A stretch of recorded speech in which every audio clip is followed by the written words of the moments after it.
Prince Harry, is he now about to break yet another royal rule? As ever, let me explain. Hi, good morning, Neil Sean here. Nice to see you.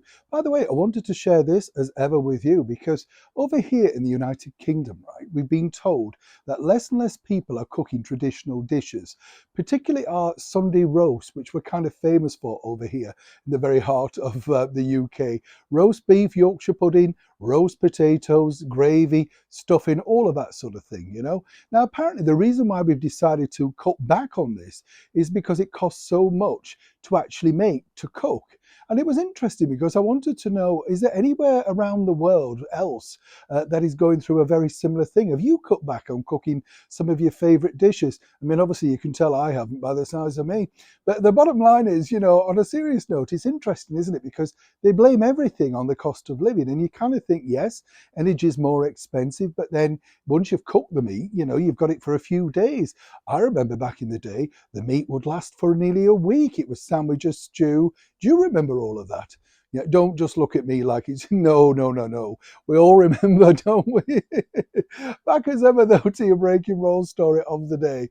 Now, what's interesting here is, as we now know, Prince Harry's going for his very first live streaming to, you know, make help promote his book, the international bestseller Spare, not War, as is in the South Park debacle. And obviously, you know, for him, he needs to get a lot of people to join that live stream.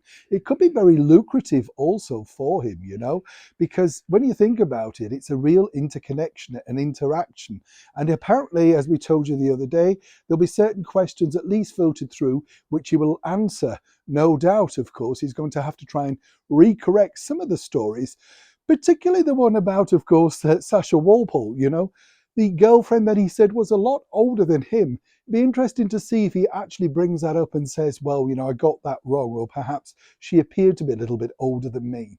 But as we now know with Harry and Meghan, they love to find a bargain. You know, there's a way of making some kind of money.